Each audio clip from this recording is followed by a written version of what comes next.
그 깻잎이라는 재료가 굉장히 독특한 재료예요. 사실 제가 그 주말 농장을 몇 번 해보았습니다만 주말 농장. 이게 깻잎 진짜 잘 자라거든요. 아. 생존력이 장난이 아닌 애더라고요. 그래서 깻잎을 제가 키우면서 되게 많이 느꼈던 것 중에 하나가 이게 향이 아주 독특하잖아요. 그러니까 토끼가 와서 잘 안 먹어요. 이렇게 말씀을 드리는 이유는 우리가 뭔가 깻잎도 향이 굉장히 세고 예를 들면 고수도 향이 굉장히 세잖아요. 근데 두 개가 다 녹색으로 향이 센 이파리들인데 그 향의 종류가 다르잖아요. 근데 깻잎이라는 재료는 사실 우리나라만 먹어요. 중국에서도 안 먹고.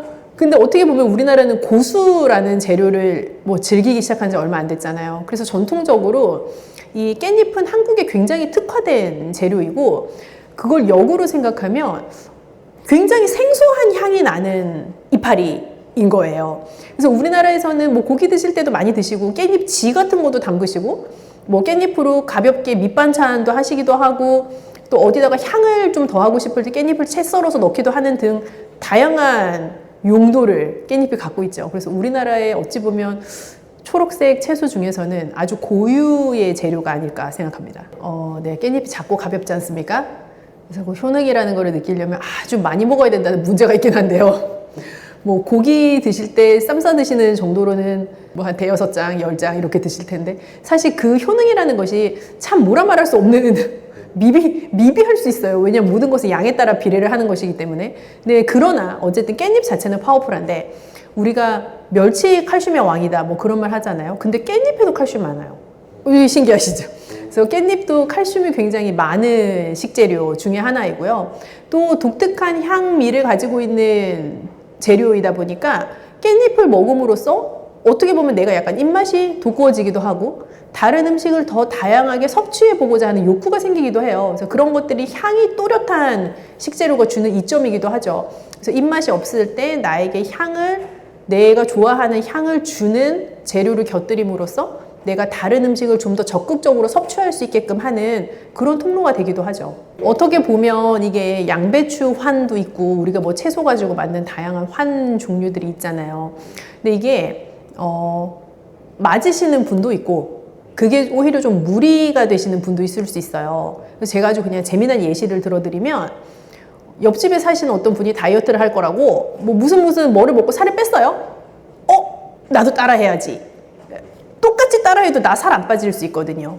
근데 우리가 각자 가지고 있는 몸의 컨디션이나 대사되는 정도들이 아주 차이가 많이 나기 때문에 누군가 깻잎 환을 먹고 엄청 효과를 보셨어도 내가 그걸 똑같이 먹고 효과가 없을 수도 있고 역으로 나에게는 무리가 될 수도 있어요. 그래서 사실 자연 상태를 그대로 드시면 제일 좋습니다.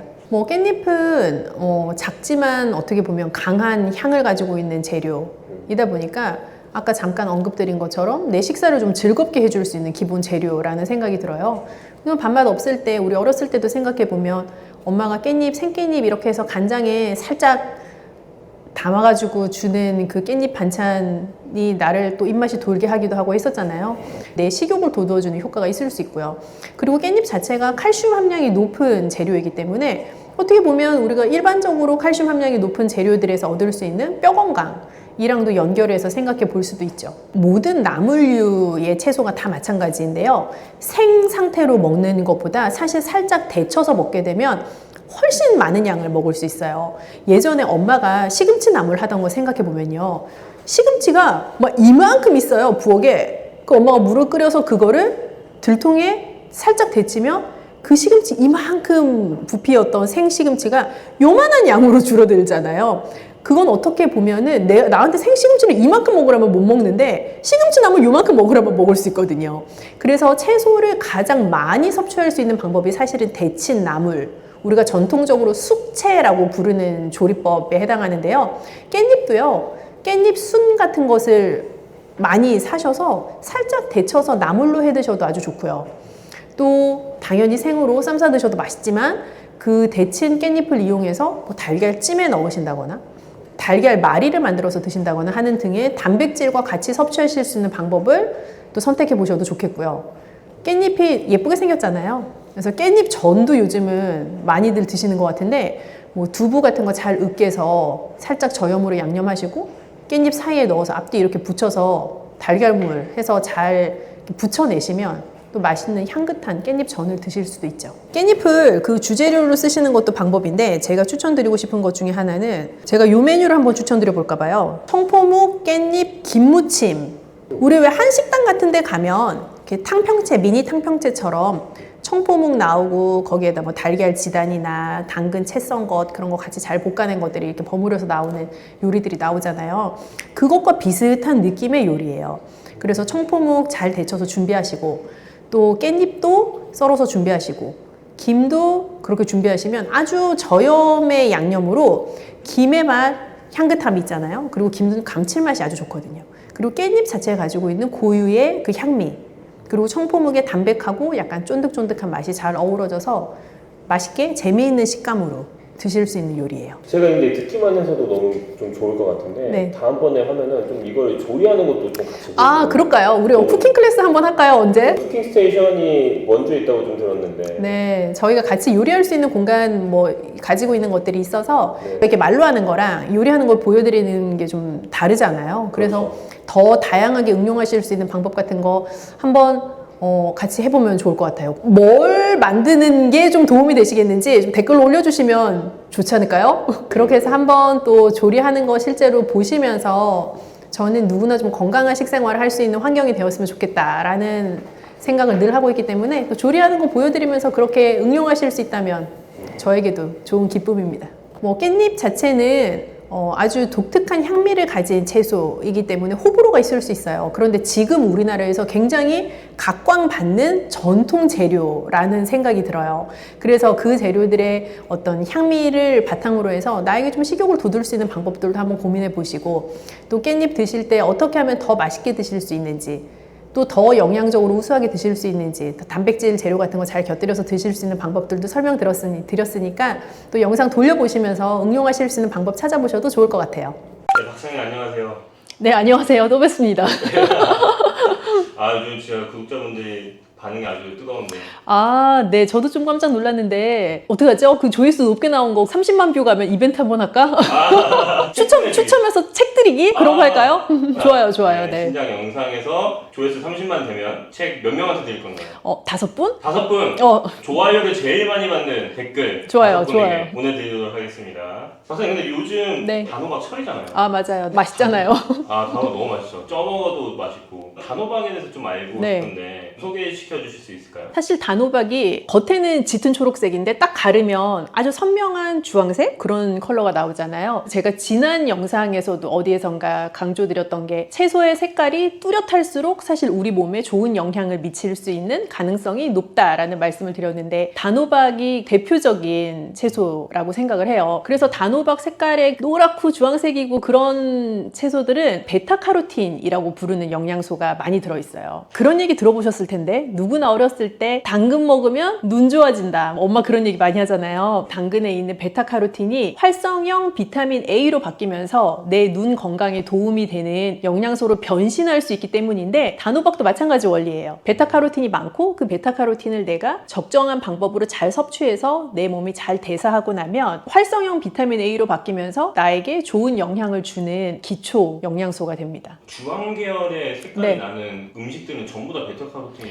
있다고 네. 베타카로틴 자체는 짙은 주황색 혹은 뭐 짙은 노란색 같은 컬러를 내줄 수 있기 때문에 그런 색깔의 채소는 베타카로틴이 많다라고 생각하셔도 돼요. 단호박이 침침한 눈에 좋다는 거는 너무 좋은데 이름 그대로 달잖아요. 당뇨 환자한테 위험하지 않을까요? 몇 가지 조금 다른 관점으로 우선 설명을 드리고 싶은데 단호박이라고 해서 단이라는 이 글자 자체가 설탕을 퍼먹었을 때 단 거랑은 좀 달라요. 왜냐하면 내가 예를 들어 캔디를 먹거나 아니면 설탕을 먹거나 하는 건 당을 먹는 건데 단호박에 있는 당은 우선 천연당이잖아요. 그리고 내가 단호박에 있는 그 당만 추출해서 먹는 것이 아니라 단호박 안에 들어있는 또 다른 아까 말씀드린 것처럼 베타카로틴 같은 영양소 아주 가득 차 있는 섬유소 섬유소, 미네랄, 각종 비타민 이런 걸 같이 먹게 되기 때문에 단호박 자체가 당뇨 환자에게 달기 때문에 안 좋다라고 인식을 하시는 거는 착오가 있지 않나 하는 생각이 들어요. 호박죽은 설탕이 좀 들어가 있잖아요. 사실 어떻게 보면 뭐 단호박을 잘 쪄서 그걸 잘 갈아서 무언가와 넣고 섞어가지고 한 뭉근하게 또 끓여내고 이런 요리인데 좀 더 단맛을 추가하기 위해서 요즘은 뭐 올리고당 좀 넣으시기도 하고 설탕을 좀 곁들이기도 하고 어떤 분은 또 그냥 당 추가 없이 드시기도 하는데요. 단호박 자체를 찌거나 혹은 단호박 자체를 얇게 슬라이스해서 구워 드시는 게 똑같은 재료로 만든 요리라고 해도 당을 더 천천히 올릴 수가 있어요. 저번에 그 심장 얘기하신 거랑 비슷한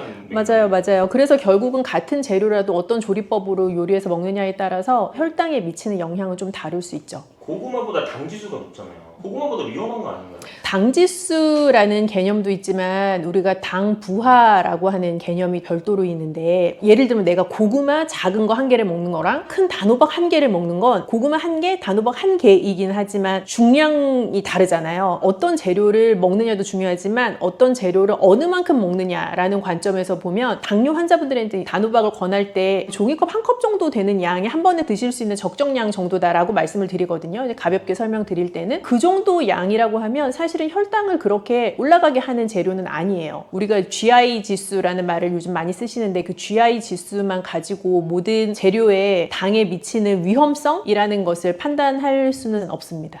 단호박은 그러면은 식사할 때 뭐 어떻게 같이 먹으면 당 부하가 좀 덜 드는 방법이 있을까요? 네, 단호박을 정말 내가 좋아해요. 그렇다고 하더라도 단호박만 열심히 드시는 거는 권하지 않아요. 어떤 하나의 재료를 어떤 다른 거랑 같이 먹느냐가 중요하다라는 말씀 몇 번 강조를 드렸잖아요. 단호박을 드실 때 신선한 잎채소를 곁들이는 것도 너무 좋고요. 아니면 달걀 같은 단백질 근원 식품을 곁들이는 것도 좋고요. 우리가 잎채소로 만든 샐러드, 뭐 각종 양상추 이용한 거, 양파도 같이 좀 곁들이고 방울토마토도 썰어 넣고 한 그런 류의 그린 컬러가 나는 샐러드들을 같이 곁들이면 좋을 것 같아요. 드레싱 너무 많이 넣지 말고요.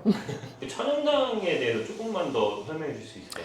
예를 들면 마시는 음료수를 한번 생각을 해볼게요. 내가 집에서 사과랑 찐 단호박이랑 잘 익은 바나나랑 그런 거를 넣고 믹서기에 잘 갈아요. 아무 설탕이나 올리고당 넣지 않고요. 그래도 달거든요. 설탕이나 올리고당 넣지 않았는데 왜 달죠? 자연적인 천연의 단맛, 그 천연당이 있기 때문에 단맛이 나는 건데요. 공장에서 나온 각종 음료들은 감미를 하죠. 인공당이 들어가 있는 것인데 천연당이라고 해도요. 인공당과 마찬가지로 과량을 먹게 되면 내 몸 안에서 중성지방으로 바뀌고 그게 내 간에 축적이 되면서 나를 살찌게 하거나 혹은 대사적으로 나를 불균형으로 이끌 수는 있어요. 하지만 인공당이 농축되어 있는 것만큼의 그 양을 천연당으로 먹기는 사실 쉽지가 않고 자연에 있는 재료에서 포함되어 있는 천연당은 그 천연당 자체가 가지고 있는 건강한 단맛을 즐겁게 즐기면서도 재료 자체가 가지고 있는 당 말고 다른 좋은 영양소들, 섬유소, 자연에서부터 온 수분, 비타민, 미네랄, 단백질 그런 것들을 잘 같이 즐길 수 있는 재료이기 때문에 인공당이 많이 들어가 있는 식품이랑은 조금 다르죠. 당뇨 환자가 단호박을 안전하게 먹으려면은 어떻게 먹으면 좋을까요? 설탕을 첨가하지 않고 단호박만 드시는 건 괜찮아요. 예를 들어 단호박을 잘 쪄서 적당량 드시거나 혹은 얇게 슬라이스해서 뭐 기름을 많이 두르지 않고 팬에다가 구워서 노릇하게 드시거나 하는 건 너무 좋은 방법이고요. 제일 추천드리고 싶지 않은 거는 설탕이나 시럽 같은 거를 많이 넣은 단호박 라떼? 그런 거는 좀 별로입니다. 그래서 내가 무언가를 첨가하지 않고 자연 재료 자체를 건강하게 조리해서 먹는다라고 생각하시면 단호박을 충분히 건강하게 당뇨 환자분들도 즐기실 수 있는 간식이 되죠. 이런 여름철에 네네. 단호박을 먹으려면 하루에 단호박은 어떤 식으로 먹는 게 좋은지 아침, 점심, 저녁으로 좀 알려주세요. 일단 추천드리고 싶은 건 내가 아무리 좋아하는 재료라도 대놓고 먹는 거는 저는 추천드리고 싶지 않아요. 너무 내가 좋아하는 재료라고 해서 정말 삼시세끼 그 재료를 먹는 것보다는 적절하게 잘 드시고 다른 끼니에는 다른 영양소를 공급해 줄 수 있는 재료를 드시면 좋겠어요. 하루에 한 번 정도 종이컵 한 컵 정도에 해당하는 단호박까지는 괜찮겠다라고 생각이 돼요. 그리고 조금 더 욕심을 부리자면 단백질 재료 곁들여서 드시고 또 다른 비타민이나 미네랄을 공급해 줄 수 있는 채소류, 신선한 과일들 같이 곁들여 드시면 좋을 것 같아요. 당뇨 환자도 조금 더 즐겁게 식사할 수 있는 방법이라고 생각한다면 고기하고 단호박을 같이 잘 볶아서 드시는 요리도 저는 추천하고 싶은데 단호박 자체가 조리하기 전에는 꽤 단 간단한 과육이거든요. 얇게 슬라이스 하셔가지고 고기랑 같이 볶아내면 고기의 단맛도 좀 살짝 배이면서 단호박의 단맛도 좀 극대화가 되기도 하고요. 즐겁게 드실 수 있는 요리가 되죠. 요리 비결이 있는 그런 게 있을까요? 그런 요리의 비결은 또 제가 이런 거를 늘 하지 않습니까?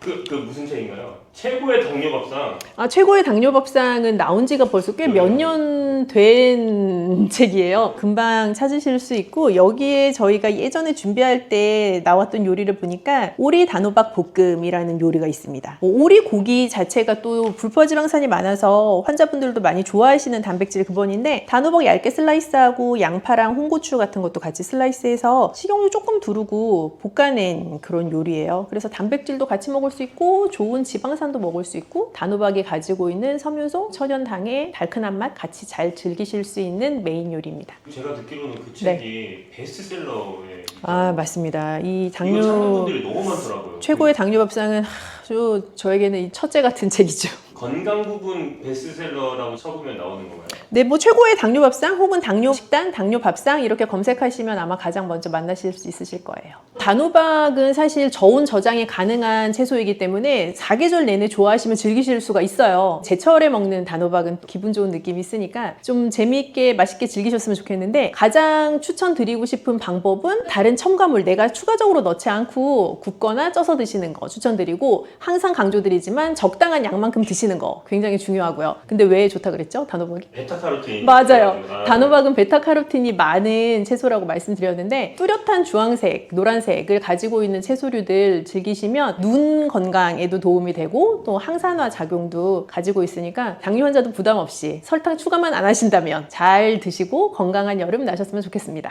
네, 안녕하세요. 영양학 박사 그레이스입니다. 오늘도 여러분이 가지고 계신 먹을 것에 대한 고민을 쏙쏙 다 해결해 드리기 위해서 나왔고요. 오늘 말씀드릴 정보들도 꼭 필요한 것 잘 얻어가시고 실생활에서도 적용해 보시면 좋겠습니다. 사실 우리 몸을 구성하고 있는 성분 중에 제일 중요한 게 뭐냐라고 물으면 크게 두 가지예요. 수분과 단백질. 그래서 수분과 단백질이 내 몸을 구성하는데 되게 중요한데, 그 이유는 내 몸의 많은 부분이 수분이고 많은 부분 단백질이에요. 그래서 나 골다공증 걸렸어? 지금부터 칼슘 챙겨 먹어야지. 뼈를 구성하는 성분에 칼슘이 굉장히 대부분이긴 하지만 그 칼슘이 제대로 지탱하고 서 있으려면 근육이라는 게 있어야 되잖아요. 근육은 단백질이란 말이에요. 그래서 결국에는 내가 내 몸을 잘 지탱하고 설 수 있냐? 따져보면 우리가 모든 뼈 건강에 좋다라고 늘 강조해왔던 칼슘 말고도 단백질 자체가 굉장히 중요한 요소예요. 너무 다들 이제 오래오래 사시니까 꿋꿋하게 잘 서서 다니면서 살고 싶잖아요. 그리고 예전부터 어르신들께서 어디 낙상 이렇게 해서 골절되면 라이프가 너무 괴롭고 힘들어지고 간병하시는 분도 굉장히 힘든 상황에 봉착하는 경우가 많다라는 얘기를 우리가 뭐 직간접적으로 많이 들어보셨을 텐데, 그만큼 내 몸의 근육을 잘 보존해서 내가 딱 꿋꿋하게 서서 다닐 수 있는 그런 것들을 그냥 기본적으로 가장 중요하게 생각하시는 게 아닐까 싶어요. 단백질이 부족해서 나타나는 신호라기보다는 사실은 단백질이 부족한, 예를 들면 식사를 장기적으로 하셨다라고 하면 그거는 단순히 단백질만 부족한 식사를 하신 것은 아닐 거예요. 단백질 식품이 같이 가지고 있는 게 마그네슘도, 아연 같은 미량 영양소도 단백질 근본 식품이 많이 포함하고 있는 영양소인데, 어떤 식사나 식품 자체가 하나의 영양소로만 구성되어 있지 않기 때문에 단백질이 부족한 상태의 식사를 오랫동안 지속하셨다 하면 다른 부가적으로 부족한 요소들이 많이 이미 있으실 거예요. 그런 상태의 분이라면 정말 기운이 없거나 면역력이 떨어지는 것을 스스로 느끼거나 하는 형태로 증상을 보이실 수도 있고, 때로는 근감소증이라는 진단을 실제로 받게 되실 수도 있죠. 20대 때는 돌도 씹어 소화시킨다 하잖아요. 그런데 50대, 60대, 70대 점점 진행될수록 나 옛날에 갈비 3인분씩 먹었는데 이제 1인분도 못 먹겠네? 말씀하시거든요. 그 이유가 그냥 먹는 양 자체가 줄어드는 건데, 그 줄어드는 게 단순히 양이 줄어드는 게 아니라 내 소화효소 자체의 분비량도 줄어들고 소화효소가 잘 작용할 수 있게끔 하는 여러 기전들이 슬슬 떨어지는 거죠. 어떻게 보면 굉장히 자연스러운 노화 증상의 하나이기도 해요. 그리고 똑같은 양의 단백질을 먹어도 나의 20대 시절에 실제 내가 필요한 내 몸의 근육으로도 가고 내 몸을 잘 지탱하는 데도 사용되는 단백질의 효과로 전환될 수 있는 생체 이용률이 나이가 들면서 점점 떨어지기도 하죠. 그러한 이유들로 연세가 드실수록 단백질을 먹어도 내가 필요로 하는 효과를 잘 보기 힘든 경우들도 많이 계시죠.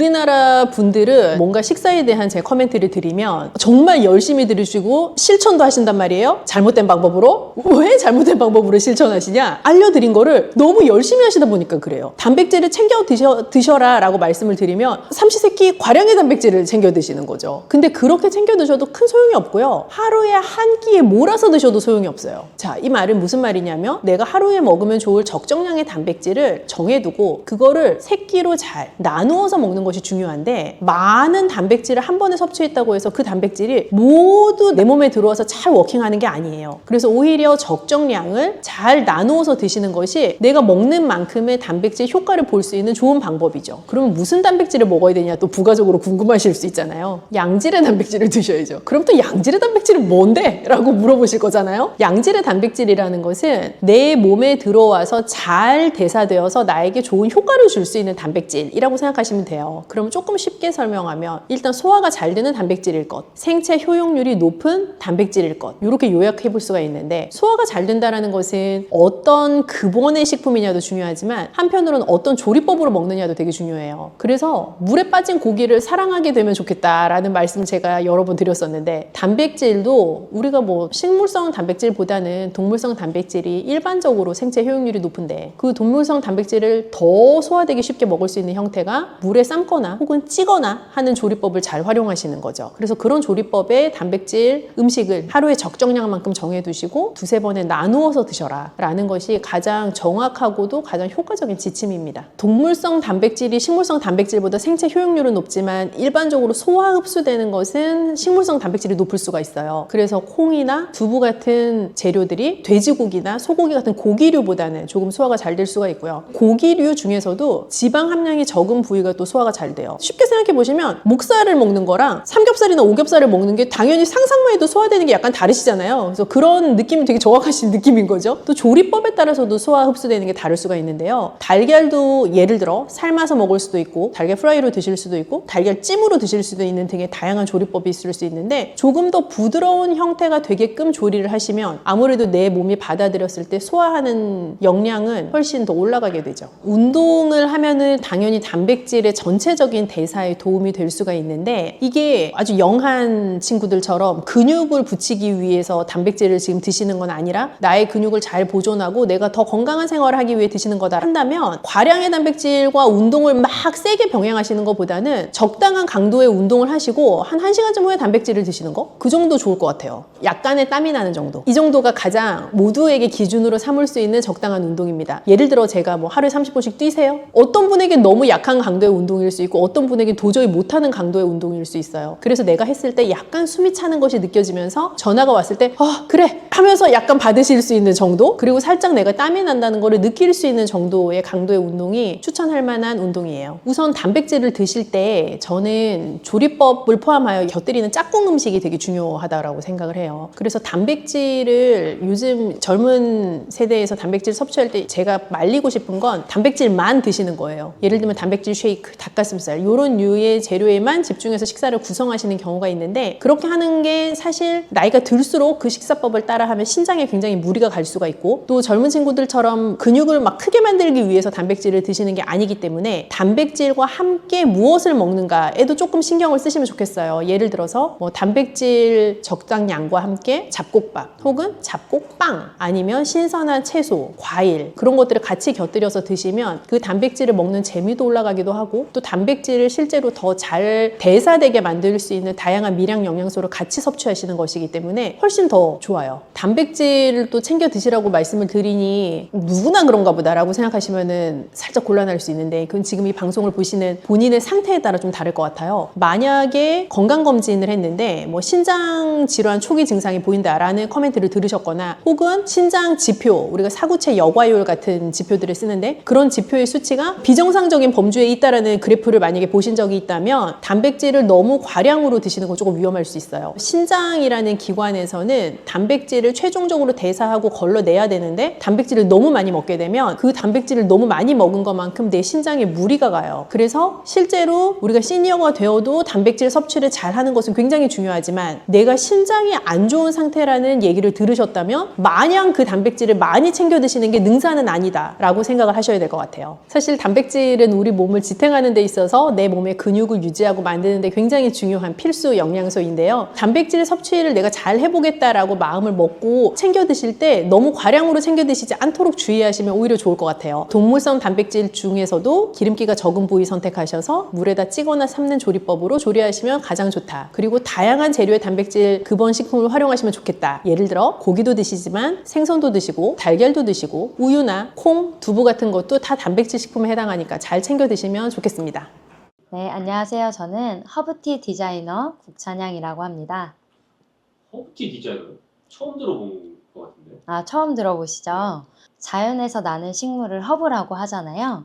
다양한 허브를 섞어서 맛과 향과 효능을 극대화시켜서 차로 마실 수 있도록 도와드리는 일을 하고 있습니다. 이런 면역력에 도움이 되는 허브티가 있을까요? 환절기에 면역력이 약해지는 이유를 좀 우리가 먼저 알아야 할 것 같은데요.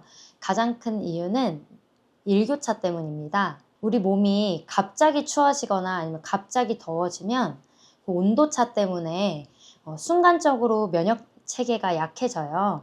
그래서 그 약해진 틈을 타서 감기 바이러스가 우리 몸에 들어오게 됩니다. 우리 몸은 바이러스를 감지하면 면역 체계를 보내서 싸우려고 하거든요. 이때 우리 몸에서 나오는 게 바로 염증입니다. 그래서 염증은 면역 시스템이 나쁜 바이러스와 싸우고 있는 신호라고 보시면 돼요. 결국 면역력을 높이려면 세 가지가 중요한데요. 첫 번째는 우리 몸의 염증을 완화시키는 것, 그리고 두 번째는 호흡기 건강을 지켜내는 것, 그리고 세 번째는 우리 몸의 피로와 긴장을 완화시키는 것, 이 세 가지가 굉장히 중요합니다. 그래서 이 세 가지에 맞는 허브티를 제가 오늘 준비했습니다. 그럼 그 세 가지가 어떤 허브차가 있는지 설명해 줄 수 있을까요? 네, 설명해 드리겠습니다. 첫 번째는 엘더플라워라는 허브예요. 엘더플라워요?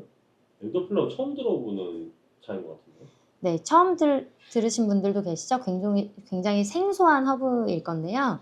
엘더플라워는 유럽의 허브 약전에서 호흡기 감염 보조 치료제로 언급될 정도로 아주 효능이 좋은 허브입니다.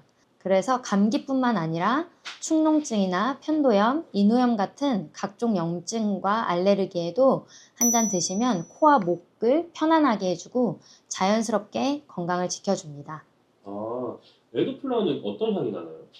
엘더플라워는 처음에 라벤더 같이 화장품 향이 조금 날 거예요. 근데 드시다 보면 단향이 우러나서 올라오는 아주 특이한 차입니다.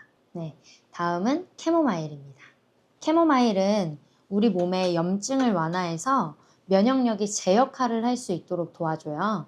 그리고 항산화 성분도 풍부해서 몸에 바이러스나 세균 같은 외부 침입자가 들어왔을 때 싸울 수 있는 힘을 더 잘 발휘할 수 있도록 지원해 줍니다. 세 번째는 레몬밤인데요. 레몬밤에는 항바이러스 성분하고 신경 안정 효과가 있어서 면역력을 올리고 피로와 긴장을 완화시켜 주는데 도움을 줍니다. 이제 이 세 가지를 어떻게 하면 되나요? 네, 이 세 가지를 조합해서 오늘 차를 만들어서 먹을 거예요. 차를 한번 블렌딩 해보겠습니다. 자, 먼저는 저울을 준비해 주시고요. 저울이요? 저울이 왜 필요한가요? 제가 사용하는 허브는 다 약용 허브예요. 그래서 실제로 효능이 있는 허브이기 때문에 그람수를 맞춰서 마시는 게 되게 중요합니다. 4g을 한 잔으로 해서 마실 거예요. 일반적으로 카페에서 드시는 허브는 한 1.5g 정도 들어가 있거든요. 그래서 한 2배에서 3배 정도 많은 용량을 한 번에 드신다고 생각하시면 됩니다. 2배에서 3배, 지금 카페에서 있는 거는 그러면은 그냥 약간 맛보기 그런 느낌이라고 볼 수 있는 건가요? 네, 다양한 사람이 먹어야 되기 때문에 몸에 부담을 주지 않는 적은 용량으로 향만 맡을 수 있게 그렇게 카페에서 아마 드리고 있을 거예요. 실제로 면역력을 높여주고 염증을 줄여주는데 도움이 되는 용량을 4g으로 제가 정했습니다. 오늘의 주 허브는 엘더플라워를 사용해 보도록 할게요. 대부분 환절기에 제일 큰 문제가 어려움이 호흡기 질환이잖아요. 그래서 호흡기 질환에 좋은 엘더플라워를 주 허브로 사용해 보도록 하겠습니다. 그러면 주 허브는 지금 3개잖아요. 네. 3개면은 몇 그램 정도로 쓰나요? 주 허브는? 주 허브는 2g, 그리고 나머지는 1g, 1g 해서 총 4g 사용할 예정이에요. 네, 보시면 일반 티백은 이것보다 훨씬 더 적게 들어가 있다고 아까 말씀드렸어요. 와, 그 차이가 엄청 많이 나네요. 네, 이게 2g 정도고요. 다음에 캐모마일 1g, 레몬밤 1g을 넣어보겠습니다. 캐모마일 1g 넣었고요. 다음에 레몬밤 1g 넣겠습니다. 네, 총 4g입니다. 양이 굉장히 많죠? 네, 사실 이걸로 1리터 정도 우려서 하루 종일 드셔도 좋습니다. 오늘 효능이 좋은 허브를 마셔서 우리 몸이 실제로 좋아지는 것들을 경험하기 위해서 한 잔의 허브로 해서 마실 거예요. 이 허브의 입자가 굉장히 고와요. 그래서 대부분의 티팟 그 구멍 사이로 허브가 다 새 나가기 때문에 제가 오늘은 이 거름망을 사용해서 얘를 담아서 우리도록 하겠습니다. 보통 얼마예요? 거름망 같은 거? 거름망은 현재 쿠팡에서 구매하시면 3,000원대에 100장 정도 구매하실 수 있으실 거예요. 4g 정도의 용량이면 티백이 아주 빵빵하게 차오를 거예요. 그래서 끝부분이 새어나오지 않도록 넣겠습니다. 이게 빵빵한 거 보이시나요? 와, 이거 한 잔만 마시기엔 진짜 아까울 것 같아요, 양이. 네, 한 잔 드시기엔 좀 아쉽고 한번 진하게 드신 후에 물을 많이 해서 오랫동안 우리시고 자주 마셔주셔도 좋아요. 이제 이 다음에는 바로 우리면 되나요? 네, 티팟에 넣고 우려보도록 하겠습니다. 티팟은 요즘 다이소에서도 5,000원이면 구매할 수 있어요. 쉽게 구매하실 수 있으시니까 집에 하나 정도는 구비해 두시면 아주 좋아요. 물은 너무 팔팔 끓인 물이 아니고 한 김 식힌다고 하죠. 한 1, 2분 정도 식힌 후에 물을 넣어주시면 제일 좋아요. 거름망에 넣었기 때문에 지금 우리는데 시간이 조금 걸려요. 그래서 넣고 한 5분 정도 우려주시면 됩니다. 우리고 계신 거죠? 네. 이거 어느 정도 우리면 딱 좋을까요? 시간은 거름망이 들어있기 때문에 바로 우러나오지 않아요. 그래서 한 15분 정도 우려주시면 좋습니다. 아로마 테라피 아시죠? 허브는 향만 맡아도 우리 몸에 좋은 영향을 줘요. 그래서 우리는 동안 그냥 기다리시지 마시고 향을 맡아서 좋은 영향을 미칠 수 있도록 해주시면 좋습니다. 엘더플라워는 아까 단향이 난다고 말씀드렸잖아요. 그래서 여기서는 그 레몬의 상큼한 향도 나지만 주로 달달한 향이 많이 올라와요.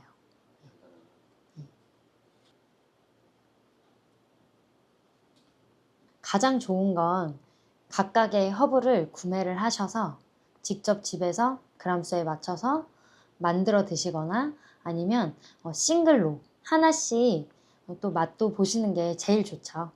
하나씩 그럼 제가 일일이 하나씩 구매해서 얘 다 합쳐서 이렇게 끓여 먹어도 괜찮다는 건가요? 그렇게 하셔도 충분히 가능합니다.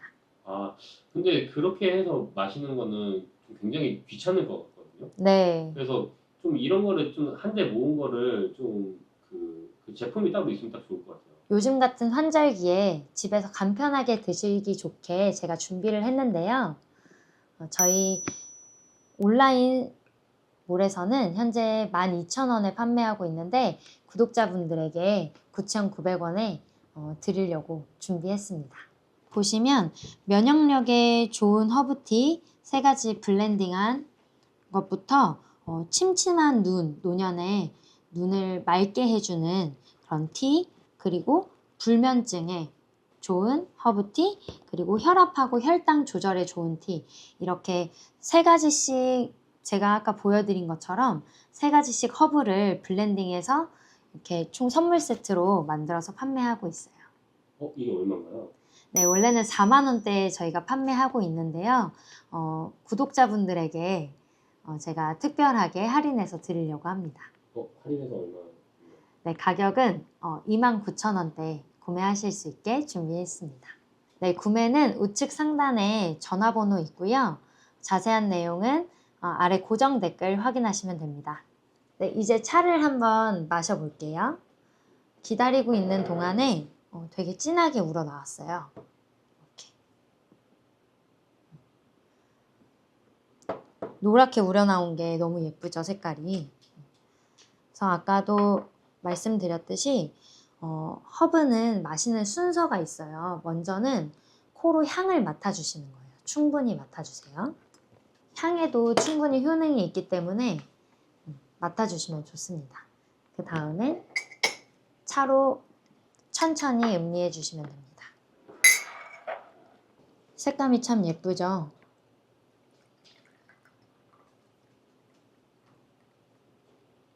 이렇게 나눠서 천천히 드셔주시면 됩니다. 설탕을 넣지 않았는데도 단맛이 충분히 우러나와서 너무 맛있어요. 근데 그 단맛이 나면은 그 혹시 당뇨에 위험하지 않을까요? 그렇다고 설탕의 성분이 들어간 건 아니라서 괜찮습니다. 그리고 혹시나 병이 좀 깊으신 분들은 담당하시는 의사 선생님과 상의하시고 드시면 좋으실 것 같아요.